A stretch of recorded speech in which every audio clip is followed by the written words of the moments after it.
Bonjour, c'est Claire-Lise. Voilà. Dans le cadre de notre processus de juillet où nous étudions la dynamique autour de l'amour, du couple, de la sexualité, de la relation homme-femme, eh bien, je vous fais ce bonus sur l'évolution de la famille dans la société française depuis ces dernières années. Alors, c'est une audio qui s'inscrit dans le cadre d'un podcast qui étudie, selon le référentiel d'une roue chamanique, les évolutions énergétiques et les grandes étapes dans notre chemin, on va dire, personnel et collectif d'évolution. Et on prend le référentiel d'une roue d'une année pour se repérer dedans. Donc le mois de juillet répond à une qualité particulière d'énergie et qui est donc cette question autour du caractère sacré de l'amour. Alors, c'est un bonus parce que finalement, ça n'a rien à voir avec cet enseignement amérindien. Je vais vous parler de la France et de la société française. Mais ça me paraissait intéressant de placer cette réflexion-là parce que, en tout cas, pour moi, il est important de ramener les enseignements ancestraux à notre réalité de vie dans notre société aujourd'hui. Comment je récupère ces enseignements pour les intégrer dans ma réalité de vie aujourd'hui. On voit que dans ces enseignements ancestraux, en tout cas dans ce conte, on ne parle pas, par exemple, d'homosexualité, on ne parle pas de transgenre, par exemple. Et c'est des sujets qui sont très d'actualité dans notre société aujourd'hui, en France. Et je pense qu'il est assez important à un moment de pouvoir les nommer pour susciter de la réflexion autour de ces sujets-là. Alors évidemment, je vais essayer de prendre soin de ne pas vous donner mon point de vue, puisque mon point de vue, comme j'espère que vous l'avez compris, il est amené à changer, puisque l'évolution des pensées, des croyances change en fonction de plein de paradigmes. Donc mon point de vue n'est pas très intéressant, en tout cas dans ce podcast.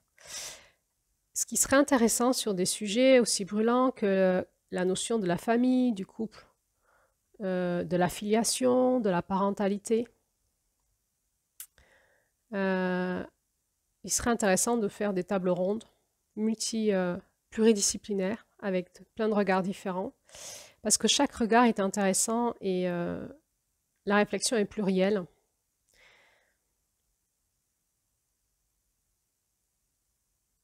Et ce n'est pas l'objectif de ce podcast pour l'instant, donc je ne vais pas vous proposer ça là.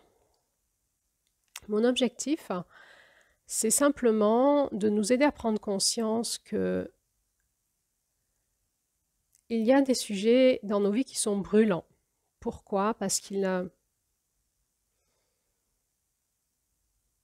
touchent au monde du lien relationnel, du lien affectif, de la sécurité d'un groupe, des lois qui régissent un groupe, un système. Et toute cette dynamique peut amener un clan, un groupe, un système à exclure de son groupe, par lien de loyauté à ses lois, certains membres, et ces exclusions sont des souffrances qui sont... le fait d'être exclu d'un groupe génère souvent des souffrances très très importantes en termes de souffrance du cœur. Et ça, je trouve que ça s'inscrit bien dans la dynamique de ce mois de juillet. Aujourd'hui, dans notre société française, et peut-être en général dans le monde, mais plutôt dans notre société française et en Europe, la notion de l'évolution, de la famille, du couple, de la filiation, de la parentalité, sont des sujets brûlants dans notre société et qui sont allés, il y a eu comme un mouvement d'accélération qui fait qu'aujourd'hui, on est un peu pris de court parce que ça va très vite en termes d'évolution et ça va remanier dans nos référentiels intérieurs, dans nos référentiels relationnels, dans nos référentiels familiaux, sociétals, beaucoup de remaniements qui fait qu'on peut être parfois en perte de repères et cela peut générer de la souffrance en soi, mais aussi dans nos positionnements et dans notre lien aux autres. L'objectif de ce bonus, c'était juste de poser là un regard particulier qui est finalement le regard de la sociologie pour qu'on puisse juste prendre conscience du mouvement, du flux sociétal qu'on est en train de vivre et peut-être que cela nous aidera à prendre du recul sur nos pensées, nos émotions, nos positionnements et plutôt nous aidera peut-être à aller écouter dans notre cœur par ce ralentissement un positionnement qui serait plus en lien avec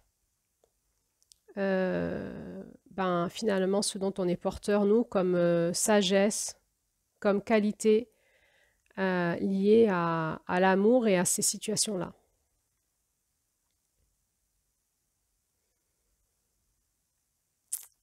J'aimerais rappeler ici que la notion du couple, de la sexualité, du mariage, de la famille, de la filiation et de la parentalité est très très conditionnée par le cadre sociétal. C'est-à-dire que ces notions-là en France, aujourd'hui, ne sont pas les mêmes qu'il y a quelques années, ne sont pas les mêmes qu'il y a un siècle, et ne sont pas les mêmes que nos pays environnants, ni même que d'autres cultures, en fait. Donc tout ce qui, dans notre société française, peut faire de la houle, dans certains autres pays ne le fait pas du tout, et dans certaines autres cultures, ça n'existe même pas. Et dans certaines autres cultures, le mariage, la filiation a des règles qui, pour nous, pourraient nous paraître très étranges et qui sont très bien vécues de leur côté. Et pour eux, c'est notre façon à nous de vivre le couple, le mariage, la sexualité, la filiation, la parentalité, qui est très étrange.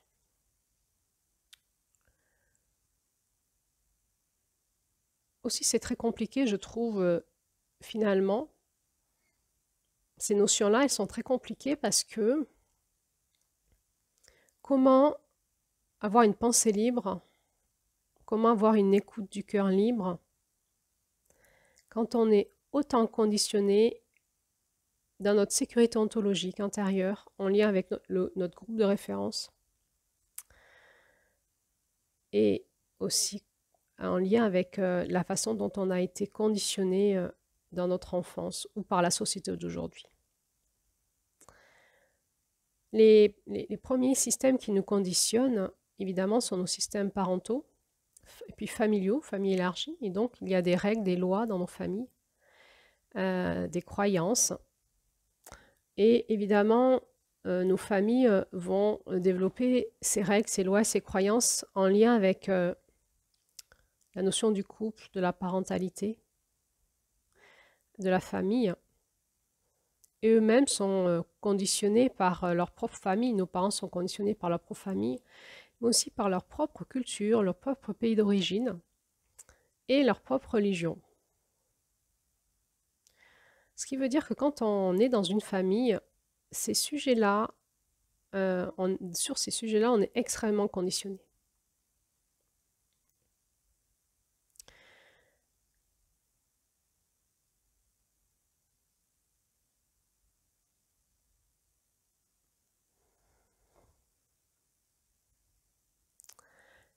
La question qui se pose, c'est pourquoi je souffre et d'où vient ma souffrance?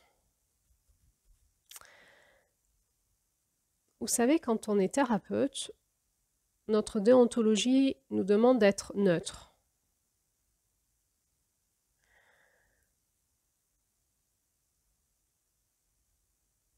Mais est-ce que c'est possible? En fait, chaque thérapeute a ses idées, ses opinions, son vécu, son cas de référence, qui fait qu'il ne peut pas être neutre. Dès lors, comment accueillir nos consultants sans leur générer une souffrance supplémentaire qui est notre propre regard conditionné, qui ne va donc pas être dans une écoute, un accueil de leur souffrance comme elle est? Eh bien, notre cadre déontologique, notre cadre professionnel, notre posture aussi professionnelle devrait pouvoir nous aider à, malgré le fait qu'on ne soit pas neutre, garder une posture neutre. Et finalement, comment on fait pour garder une posture neutre? Il y a plein de sujets brûlants au cabinet qu'on évoque tous les jours où on ne peut pas être neutre. Eh bien, c'est toujours en se posant cette question, d'où vient sa souffrance? Qu'est-ce que la personne est en train de dire ou de montrer par ses émotions ou par son corps, ou par exemple, si on lui fait faire un dessin, un schéma, ou qu'on lui fait faire un jeu de rôle, qu'est-ce que la personne est en train de dire de la racine de sa souffrance, puisque finalement c'est ça notre métier, c'est d'aller aider la personne à aller retrouver la racine de sa souffrance pour pouvoir l'aider à la guérir. Eh bien, quand on écoute tous ces sujets de souffrance autour du couple, de la famille, de la parentalité, eh bien, on s'aperçoit que les racines de souffrance sont multiples et plurielles et que ce sont des sujets très, très complexes.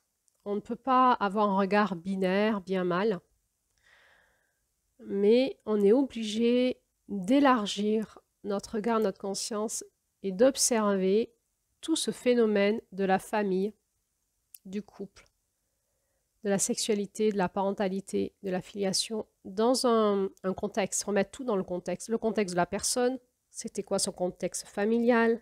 Est-ce qu'elle est en train de vivre des souffrances de lien de loyauté familiale ou d'exclusion du groupe familial? Qu'est-ce qui s'est passé au niveau transgénérationnel? Quel est son contexte au niveau religieux, spirituel? Quel est son contexte au niveau de son cercle d'amis? Parce qu'on est très influencé par les discussions qu'on a avec nos amis. Quel est son contexte en termes de couple? C'est-à-dire, est-ce que la racine de sa souffrance est influencée par le regard de son compagnon, de sa compagne, qui n'est pas le même que le sien? Quel est son contexte au niveau sociétal? De quelle culture vient-elle? Dans quelle culture est-elle? Et quel est le contexte général dans lequel on va tous ensemble, dans lequel s'inscrit cette souffrance?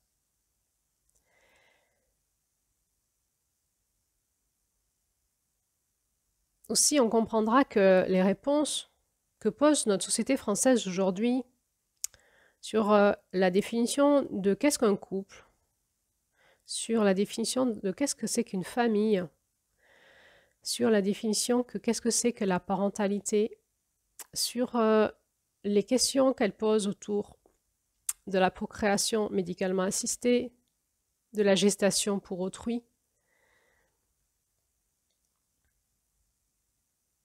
et toutes les questions qu'on peut se poser sur le futur, comme le choix du sexe de l'enfant, et toutes les questions qu'on se pose aujourd'hui sur le transgenre et les questionnements qu'on peut générer, les troubles, les souffrances qu'on peut générer chez nos enfants en leur disant qu'ils choisiront leur sexe. Toutes ces questions dans une société qui va très vite en évolution, en mouvement et en mutation, dans une période de grands changements,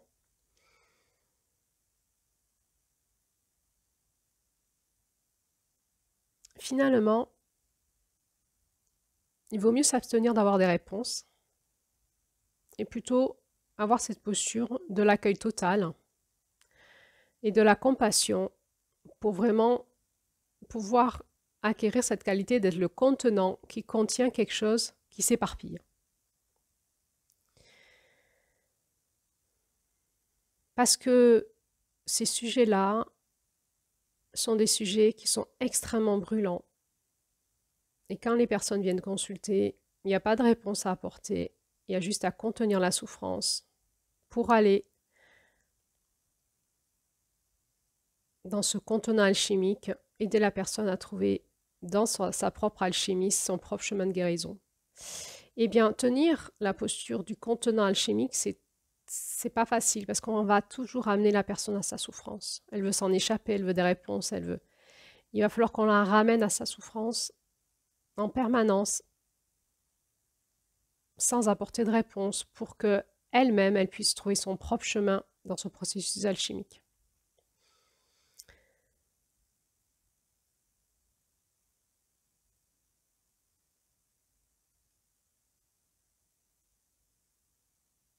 Je vous ferai d'autres audios bonus sur l'homosexualité et le transgenre avec mon regard par rapport à la dynamique masculin-féminin. Chez des personnes qui consultent dans une souffrance qui leur est propre, en lien avec une quête intérieure qui leur est propre.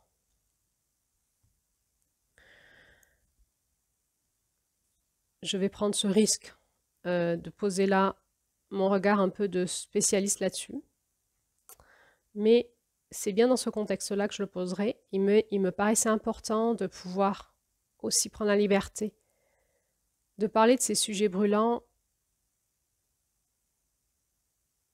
et de ne pas se les interdire sans chercher à stigmatiser. Et c'est important pour moi de poser ici un cadre qui est que l'évolution dans laquelle on est au niveau sociétal, c'est une évolution qui génère chez l'individu et dans les familles énormément de souffrance.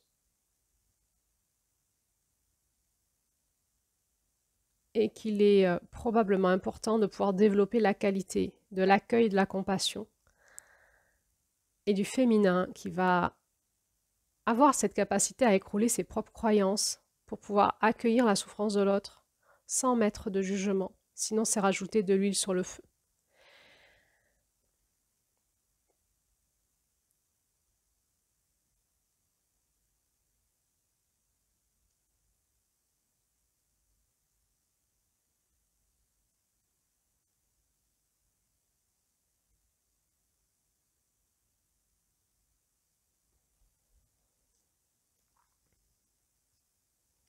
Je trouve que le référentiel de 7 € est justement intéressant quand on aborde ces sujets-là de souffrance.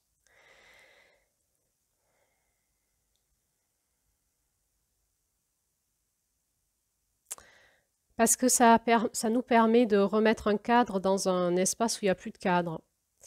Et un cadre qui est un cadre multidimensionnel et d'accueil. Et d'abord qui est celui de prendre conscience que nous sommes dans une évolution sociétale, mais aussi d'humanité. Et que l'être humain est en quête de cette question, qu'est-ce que la vie, qu'est-ce que l'amour? Et que dans cette quête, il prend des chemins qui pour certains peuvent sembler très bien, très bons, comme des grandes libérations, et pour d'autres comme des régressions et des sentiers dangereux. Et que en ayant la capacité de sortir de cette dualité bien-mal, de la peur et des projections sur le futur, qu'on n'est pas à même de faire en fait, parce que c'est très complexe, de revenir sur un cadre référentiel qui permet d'apaiser les esprits et de contenir les émotions. Ce cadre référentiel, 7 € nous rappelle toujours, chaque personne arrive avec son nom de forme sacrée, c'est-à-dire quelle est la médecine, moi j'appelle ça la médecine de la personne, qu'est-ce qu'elle vient manifester à travers son vécu, sa souffrance, ses quêtes, ses recherches sur Terre, en lien avec ses propres talents, ses propres dons. Quelle forme de dualité est-ce qu'elle est en train de vivre et comment l'aider à retrouver son positionnement à elle dans son centre. Grosse étape, février-mars. Quelles sont ses blessures d'âme? Grosse étape. Et là, on en trouve beaucoup. Avril. Qu'est-ce qu'elle est en train de vivre dans son corps et dans ses corps énergétiques? Tout ce qui est en lien avec, entre autres, la sexualité. Il y a énormément d'entités sexuelles dans les corps énergétiques qui souvent dominent les souffrances sexuelles. Et on va en retrouver dans l'homosexualité, dans le transgenre, on va retrouver énormément de parasites énergétiques. Donc, il faut déjà savoir tout nettoyer avant de pouvoir faire évoluer la personne sur l'évolution, elle, de ses propres pensées et émotions. Parce qu'elle est trop influencée, elle est trop dominée par des processus qui la manipulent à l'intérieur d'elle-même et à l'extérieur d'elle-même dans la société. Observer et écouter avec elle, dans sa souffrance, qu'est-ce qui est en lien avec ses schémas d'attachement familiaux, parentaux, qu'est-ce qui est en lien avec ses scénarios relationnels. C'est un gros, gros morceau. Finalement, pour un petit peu tout simplifier, tout ça, il faut tout simplifier, mais toi, finalement, si on enlevait tout ça, fondamentalement, tu serais quoi dans tout ça? Qu'est-ce que dit la qualité de ton être intérieur? Observer tous les processus qui la manipulent. Et on sait que la société a un pouvoir de manipulation sur nous, que ce soit par les médias, par des mouvements, que ce soit par des films, des pubs,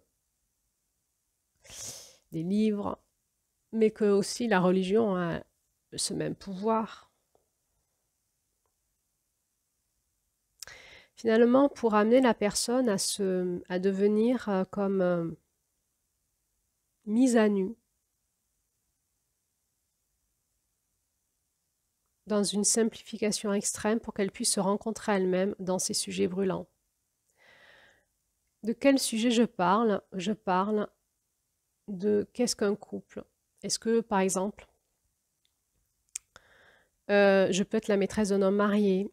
Qu'est-ce que le polyamour? J'ai un compagnon, je tombe amoureuse d'un compagnon, j'ai un compagnon qui veut essayer le polyamour et qui essaye d'argumenter en faveur de cette nouvelle façon d'être en couple. Est-ce que je suis OK ou pas? Pourquoi je le vis? Qu'est-ce que l'échangisme? Qu'est-ce que le sadomasochisme dans la sexualité? Qu'est-ce que la sexualité? Quelles sont les pratiques sexuelles qu'on m'impose ou quels sont mes fantasmes sexuels? Nous n'arrivons pas à avoir des enfants et nous aimerons passer par la procréation médicalement assistée. Nous sommes un couple d'homosexuels hommes et nous aimerions passer par la gestation pour autrui, ce qui veut dire une mère porteuse. Je suis mère célibataire, est-ce que j'ai envie d'adopter ou j'aimerais avoir un enfant solo?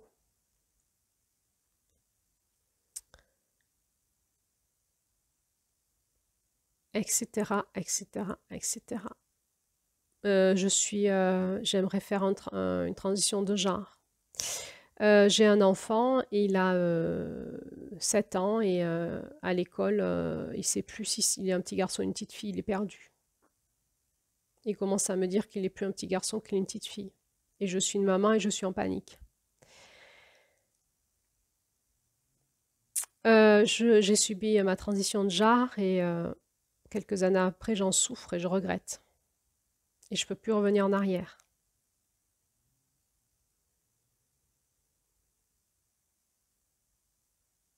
Etc., etc. Je suis sûre que vous comprenez de quoi je parle là. Tout ce que notre société d'aujourd'hui pose comme question dans ce sujet brûlant de la famille, du couple, de la filiation, de la parentalité, de la sexualité et finalement du genre. Amener la personne ou soi-même, si c'est nous-mêmes qui sommes en questionnement, à se mettre à nu, c'est-à-dire vraiment à retrouver l'essence même de ce dont je suis porteur, parce que tous ces sujets-là, en fait, il y a tellement d'enjeux relationnels, émotionnels, d'attachement, de scénarios relationnels, sociétal, spirituels, familiaux. C'est tellement intense en moi que si je ne fais pas cet effort de simplification, de mise en nu pour me trouver moi-même, je risque d'y passer un long, long, long moment à m'auto-combustionner, je ne sais pas si ça se dit, dans ce foyer ardent de feu que suscitent ces sujets-là. Et une fois que je me suis mise à nu, eh bien, il y avoir ce travail que dit l'amour en moi. Et donc, cette traversée de tous ces conflits émotionnels en soi, de tous ces conflits intérieurs, d'aller les approfondir jusqu'à qu'on rencontre aussi notre ombre et qu'on puisse recréer notre unité à l'intérieur de nous-mêmes pour trouver un positionnement juste, une réponse juste à nos questions. Là, c'est l'énergie de juillet. Dans les énergies du féminin, on le verra en septembre, nos qualités du féminin sont devraient toujours se poser cette question. Qu'en est-il pour les 7 générations qui suivent? Je ne sais pas si vous vous souvenez, on l'avait déjà vu en mars. Quand en mars, on consultait un petit peu cette roue chamanique de justice, là, pour retrouver en soi son positionnement juste, on invoquait les différentes direction de la roue chamanique, et à l'ouest, qui est l'espace du féminin sacré, on se posait la question: quel impact ma décision aura sur la personne concernée, tout son écosystème, aujourd'hui et pour les 7 générations qui suivent? Dans un masculin qui a oublié son féminin, si cette question-là n'est pas posée, tout ce qu'on se dit, pour le coup, part trop loin dans une déviance, j'ai envie de dire, en dehors de la vie. Si nous ne sommes pas capables de mettre, j'ai envie de dire, notre ego de côté et de regarder en face, mais quelles vont être les conséquences pour les 7 générations qui suivent, eh bien, c'est que nous n'avons pas la qualité qu'il faut pour pouvoir prendre une décision sur ces questions brûlantes-là dans nos vies. Nous devons avoir le courage de regarder cette question en face. Alors, on n'en est qu'en juillet et on la trouvera en septembre, cette question, mais je la place déjà là. Parce que probablement que quand nous élargissons notre regard et que nous enlevons, en fait, la question finalement de ces sujets brûlants, c'est d'où part le désir? On verra que, par exemple, chez les homosexuels, au début, il n'y avait pas du tout de désir de mariage sur le regard sociétal. Je vais vous l'expliquer sur l'audio d'après. Au contraire, il y avait un rejet du mariage et à un moment, le désir du mariage est arrivé. C'est pas l'institution du mariage qui était désirée, c'était le désir du mariage. D'où part aussi mon désir d'enfant. Est-ce qu'il est pour moi? Est-ce qu'il est pour nous? Est-ce qu'il est aussi pour la Terre, pour la société et pour le cosmos? C'est des questions qu'on est obligé de se poser quand on élargit notre conscience et qu'on s'observe pour comprendre si mon désir qui ne concerne pas que moi, puisqu'il va concerner au moins 3 personnes, moi, l'autre, mon compagnon, ma compagne, et l'enfant. On rentre dans une relation complexe, tout par le désir, et quelles vont être les conséquences pour ces personnes-là et leur entourage pour les 7 générations qui suivent.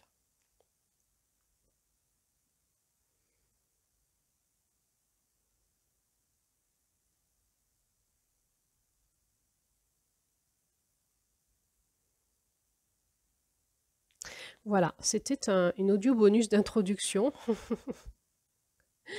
et presque de conclusion. Et maintenant, ce que je me propose de faire, c'est un autre audio sur finalement le regard sociologique. Pour que l'on comprenne bien qu'est-ce qu'on est en train de vivre, il faut comprendre d'où ça vient, quelle a été l'évolution du mouvement et où on va en fait. Donc, Je vais vous faire un autre audio sur le sujet de la famille en France, dans la société française, avec le regard sociologique. Alors à tout de suite pour cet audio. Merci pour votre écoute.